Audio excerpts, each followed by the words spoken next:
कल 30 अप्रैल को बुद्ध पूर्णिमा का एक बहुत बड़ा उत्सव है और उसको जो बुद्ध को मानने वाले जो लोग हैं उनके लिए ये दिन अपने आप में एक बहुत खास उत्सव है। अभी हमारे साथ में महात्मा बुद्ध की परंपरागत विचारधारा को मानने वाले सुधीर राज सिंह जी हैं।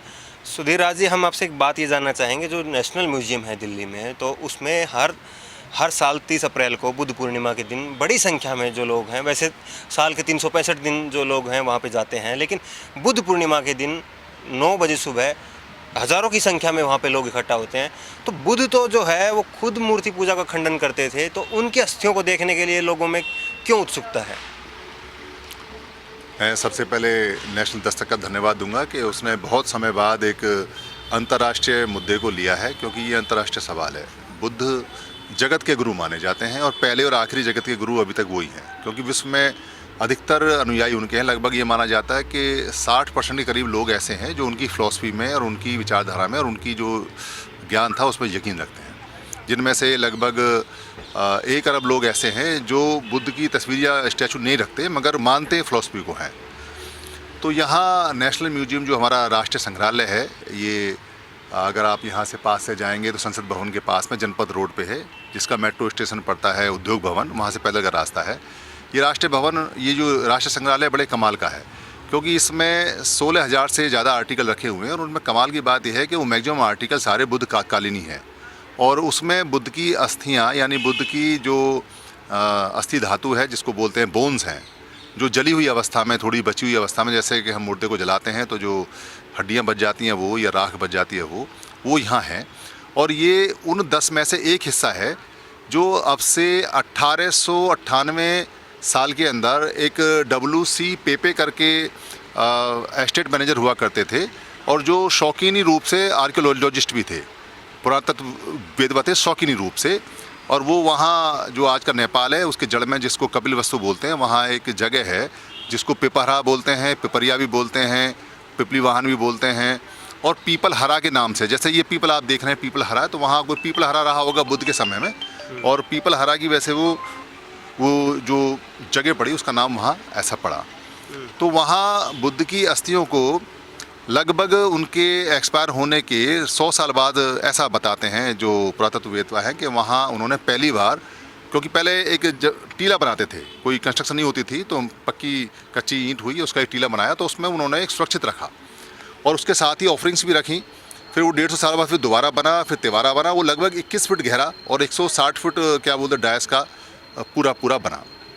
तो वो जो एक टीला बना जिसको स्तूप बोलते हैं, वो स्तूप को जब WC पेपे ने देखा तो उन्हें कुछ जिज्ञासा सी हुई और उन्होंने वहाँ एक्सकेवेशन कराई, खुदाई कराने में लगभग 21 फीट नीचे उनको जाके पत्थर के बॉक्स में जाके कुछ मिला। जो वो मिला उस पर कुछ लिखा हुआ भी था। उस समय के जो विद्वान थे जर्मन के, वो कुछ नोटरीज थे, वो पढ़ नहीं पाए कि ये क्या था। उसमें एक वर्ड था, शब्द था, जिसमें निधने लिखा हुआ था। निधने का मतलब है जो निधि होती है हमारी, जिसको आज भी निधि के नाम से बोलते हैं, निधि को रखने वाला जो पात्र होता है उसको निधने बोलते हैं। वो पढ़ नहीं पाए, समझ नहीं पाए, तो उन्होंने कुछ कह नहीं पाए। बाद में और जो एक्सपर्ट थे जिन्होंने मगधी और पाली सीखी, उन्होंने ये कहा कि इसके पात्र के ऊपर जो लिखा हुआ है उसमें साफ लिखा हुआ है कि ये बुद्ध की अस्थियाँ हैं और बुद्ध की राख हैं। बाद में लगभग 1971 से लेकर 1973 के बीच में वहाँ पे फिर दोबारा से खुदाई हुई, जो आर्कियोलॉजिकल ऑफ इंडिया ने कराई। आर्कियोलॉजिकल ऑफ इंडिया के एक श्रीवास्तव थे। श्रीवास्तव मतलब वो है जो श्रावस्ती में रहने वाले लोग हैं, श्रावस्ती में रहने वाले लोगों को श्रीवास्तव बोलते हैं। तो उन्होंने वहाँ खुदाई कराई और खुदाई कराने में वहाँ उन्होंने ये देखा कि वहाँ भगवान बुद्ध की कुछ हड्डियाँ भी मिली जो जली हुई अवस्था में थी। फिर उनकी ऑथेंटिसिटी के लिए पता किया कि भाई क्या ये ऐसा है या नहीं है, तो पता चला कि शाक्य कुल के लोगों ने ये बनवाया था। रिसर्च से पता चला और जो उस पर लिखा था उससे पता चला। तो भगवान बुद्ध की उन अस्थियों को वहाँ से फिर जो थाईलैंड, उस समय श्याम बोला करते थे, श्याम देश यानी आज का थाईलैंड, जो वहाँ के राजा थे, वो तो सारे बुद्धिस्ट हैं, मंक्स हैं, वो आगे उन्होंने गवर्नमेंट ऑफ इंडिया ने उनको दिया। तो गवर्नमेंट ऑफ इंडिया से वो ले जाने के बाद उन्होंने और भी देशों में उसको दिया। तो बुद्ध के मृत्यु के पश्चात में जो 10 जगह ये बटा था हिस्सा उनकी हड्डियों का, उनमें से एक बड़ा हिस्सा ये ही है। उनमें से एक बड़ा हिस्सा ये है, और ये जो बड़ा हिस्सा है, ये बड़ा हिस्सा खुदाई में मिला। उसके बाद में जब ये बड़ा हिस्सा आ गया तो यहाँ ये क्योंकि जो उसकी ऑफरिंग्स का हिस्सा था वो तो पेपे के साथ चला गया इंग्लैंड, जो डुप्लीकेट उनके पास आज भी है और जो यहाँ आ चुका है थोड़ा सा हिस्सा, और बाकी जो हिस्सा था वो हिस्सा फिर यहाँ एक हिस्सा सोने में मड़के हीरे का रख के यहाँ म्यूजियम में रखा हुआ है, जिसको श्रीलंका भेजा गया देखने के लिए। तो 1 करोड़ लोगों ने उसको देखा। वो जगह जगह जाता रहता है, लोग उसमें आते रहते हैं। तो ये सारा का सारा, क्योंकि सबसे ज़्यादा ये बात आपकी ठीक है कि बुद्ध की जो अस्थियां हैं और या बुद्ध की जो पूजा है, उसमें बौद्ध जो फिलॉसफी है उसकी कोई आस्था नहीं है, उससे कोई नहीं, क्योंकि भक्ति का कोई मामला है नहीं और पूजा पाठ का कोई मामला नहीं है। मगर जैसे हम अपने पिता का फ़ोटो देखते हैं और अपने पिता का कोई पुराना बर्तन देखते हैं या अपने दादा का कोई कोट देखते हैं, तो हमको एक एहसास होता है कि भाई वो थे जिंदा, और वो जिंदा थे तो उनकी बात भी ये उन्हीं की बात है।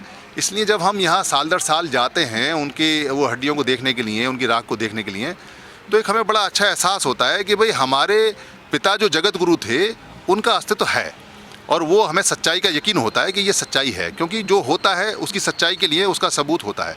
तो जितने भी संत महापुरुष हैं उनकी सच्चाई वहाँ होती है, उनकी अस्थियाँ होती हैं, उनका कपड़ा होता है, उनका कोई चीज़ उनकी होती है, कोई मिली हुई चीज़ होती है, तो उससे यकीन होता है कि हाँ ये बात भी ठीक है और वो बात थे।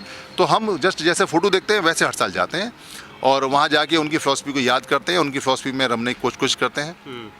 इसलिए क्या बोलते हैं, सुबह 9 बजे से लेके और 9 बजे के बाद से लेके सारे लोग यहाँ आते हैं और यहाँ आके बुद्ध की अस्थियाँ और जो उनके फ़ोटो हैं, जो ग्राफ्स हैं, उनको क्या बोलते हैं देखते हैं, उसको पढ़ते हैं, उसके बारे में सोचते हैं, जानकारी लेते हैं और बुद्ध की फ़िलॉसफी को अच्छी तरह से मान करते हैं। तो ये जो बुद्ध से जुड़ी हुई जो जानकारियाँ जो सुधीर जी ने दी हैं, ये शायद ही आपको इतनी सरल भाषा में और इतनी सहज रूप से शायद ही किसी किताब में, किसी वीडियो में आपको देखने को मिले। बहुत ही सहज तरीके से इन्होंने बताया कि किस तरह से जो है अस्थियों का वो वहाँ पे रख रखाव किया गया है और ये कहाँ से अस्थियाँ आई, किस प्रकार से आई।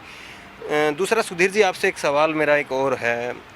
जब बुद्ध इतने बड़े जगत गुरु थे और आज भी हैं और रहेंगे भी, लेकिन फिर बुद्ध जो है भारत में पैदा हुए, फिर बुद्ध की इतनी दयनीय स्थिति क्यों है और बुद्ध को जो है क्यों नहीं सरकार की तरफ से या फिर मैं कहूँगा कि समाज की तरफ से क्यों नहीं प्रमोट किया गया? ये इस सवाल से बुद्ध ने पूरे 45 साल संघर्ष किया और लड़े और जीते भी। इसी सवाल से जितने भी दुनिया के अंदर ऐसे पुरुष होते हैं, ऐसे महापुरुष होते हैं, या ऐसे स्त्रियां होती हैं, या ऐसे बच्चे होते हैं, या ऐसे लोग होते हैं जो ये चाहते हैं कि आपका और मेरा समानता रहे। समानता कैसे रहे? समानता रहे कि आपकी मेरी इज्जत बराबर हो, देश में जगह, घर, आपका मेरा जो रोजी रोटी का है, काम बेशक कोई भी है, मगर आपको मुझे आमदनी ऐसी मिले कि आपको मुझसे ईर्ष्या ना हो, मुझे आपसे ना हो, आपका मेरा हर मौका बराबर हो, चाहे वो पढ़ाई का, लिखाई का। इतने स्कूल खोले जाएं कि सबको शिक्षा मिले, इतना खाना हो कि सबको खाना मिले, कम है तो सब में कम बटे, सभी के पास स्वतंत्रता हो, सभी के पास में भाईचारा हो और डिफ्रेंशिएट करने की कोई चीज़ ना हो। तो ऐसी जो भी इच्छा रखता है उसको वो लोग जो नहीं चाहते, क्योंकि जब आप समानता की इच्छा रखेंगे तो कलेक्शन वाला घट जाता है। जैसे बुद्ध की फिलॉसफी में खाने का इतना ही लीजिए जितना कि आपको पर्याप्त है आज के लिए, आपको आगे के लिए कलेक्ट नहीं करना है। तो जब आप संचय नहीं करेंगे, कलेक्ट ही नहीं करेंगे, तो जाहिर सी बात है कि आपके मन में कोई द्वेष भी नहीं आएगा। आप मेहनत करेंगे, खाएंगे, सुखी रहेंगे, सुबह को भी मिल जाएगा, अगले दिन भी मिलेगा, जानवरों को मिलता है, चिड़िया को मिलता है, सबको ये कलेक्शन नहीं करते। मगर मनुष्य में जिनमें राग और द्वेष की बहुत ज़्यादा मात्रा होती है, मोह माया की बहुत ज़्यादा मात्रा होती है, उनको लगता है कि अगर हमने 10-20 करोड़ रुपए, 100-200 हज़ार करोड़ रुपए या अपनी ज़रूरत से ज़्यादा नहीं इकट्ठा किया तो हम शायद भविष्य में भूखे मर जाएंगे, हमारे बच्चे भूखे मर जाएंगे। ये भावना आते ही करप्शन स्टार्ट हो जाता है। बुद्ध और बुद्ध जैसी विचारधारा के जितने लोग हैं वो समानता पे आधारित हैं। आज भी बहुत लोग हैं समानता पे, लगभग 60% लोग हैं पृथ्वी पे, क्योंकि सारे ही अगर असमानता पे आधारित हो जाएंगे तो पृथ्वी खत्म हो जाएगी। तो जो समानता पे आधारित है वो लोग इसको बचाए हुए हैं। तो यहाँ भी ऐसे लोग थे जिन्होंने जो भेष बदल के बुद्ध की समानता की विचारधारा में आ गए, उन्होंने साहित्य बिगाड़ा, उस सिस्टम को बिगाड़ा। और बुद्ध ने खुद भी कहा था कि मेरे मरने के बाद 500 साल बाद ये लगभग फिर दोबारा से आ जाएगा, मगर 2500 साल बाद चक्र फिर घूमेगा, क्योंकि वो डीप तक अंदर तक जानते थे ह्यूमन की टेंडेंसी, ह्यूमन की नेचर को, और वो आदमी के माइंड को रीड कर लेते थे। तो वो जानते थे कि कैसे काम करती चीज़ें, कैसे नहीं है।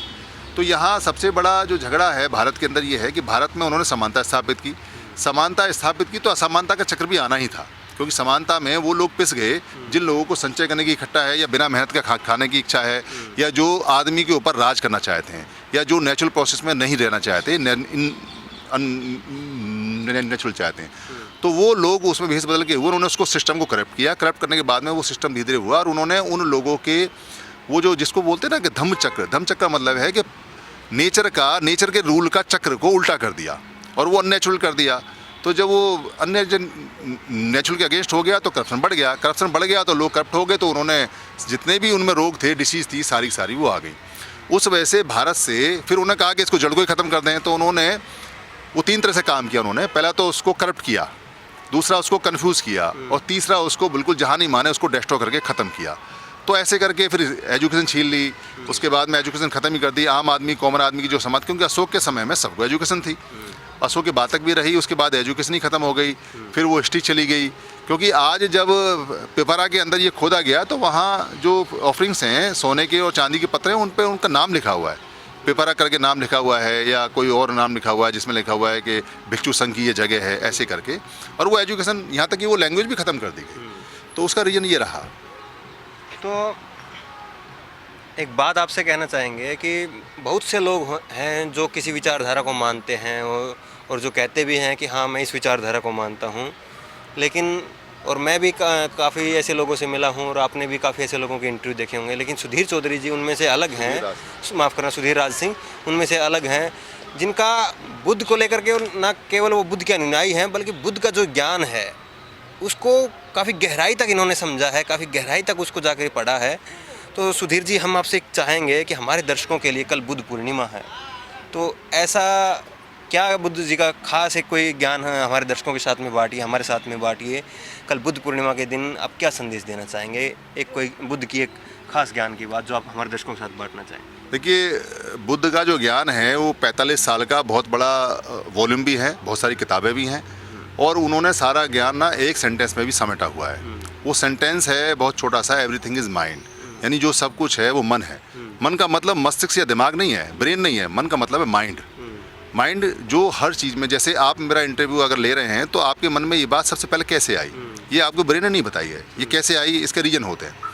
तो उन्होंने कहा था कि जिसका मन शुद्ध होता है, और अगर मन शुद्ध भी ना हो और वो शुद्ध कर ले, अगर एक क्षण के लिए शुद्ध करके वो बैठेगा तो एक क्षण का फ़ायदा होगा, अगर वो 1 घंटे के लिए शुद्ध करके बैठेगा तो 1 घंटे का फ़ायदा होगा, और जीवन भर शुद्ध करके बैठेगा तो जीवन भर का फ़ायदा होगा। तो बुद्ध पूर्णिमा पे खास बात यह है कि जितने भी भारत के लोग हैं वो और कुछ नहीं, कम से कम बुद्ध पूर्णिमा है, बुद्ध का बर्थडे भी है, बुद्ध का डेथ डे भी है, और उनका एजुकेशन का जो उन्होंने एनलाइटमेंट हुई थी, ज्ञान प्राप्त हुआ था, वो भी डे है। तो ये इसलिए अच्छा माना जाता है क्योंकि मरने का और जीने का उन पर कोई असर नहीं होता था।